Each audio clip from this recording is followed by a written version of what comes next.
Sejak pencanangan SUB vaksin polio di Aceh pada tanggal 5 Desember lalu, pemerintah Kota Banda Aceh menggencarkan pemberian vaksin polio bagi anak-anak usia 0 sampai 12 tahun, terutama di sekolah-sekolah, puskesmas, dan posyandu. Dari jumlah sasaran 49.000 lebih anak, hingga 17 Desember, petugas dari 11 puskesmas di Banda Aceh sudah melakukan tetes polio kepada 35.364 anak atau sekitar 71,5%. Kepala Dinas Kesehatan Banda Aceh menyebut, untuk memperluas cakupan tetes polio di Kota Banda Aceh, Puskesmas bekerja sama dengan Dinas Pendidikan dengan mengintensifkan cakupan polio di sekolah-sekolah. Dinas Kesehatan pada putaran pertama menargetkan sebesar 95%.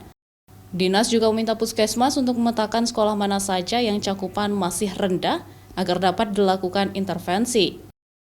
Kalau jumlahnya hampir kita kan puskesmas di Banda Aceh ada 11, 6 puskesmas sudah bagus cakupannya.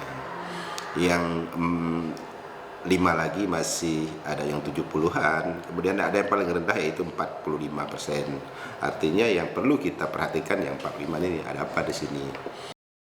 Polio diberikan kepada anak usia 0 sampai 12 tahun pasca ditemukannya kasus baru polio di Kabupaten Pidi pada awal November lalu.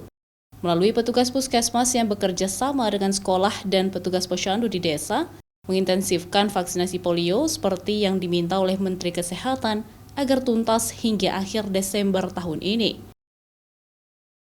Mustajab, Kompas TV, Banda Aceh.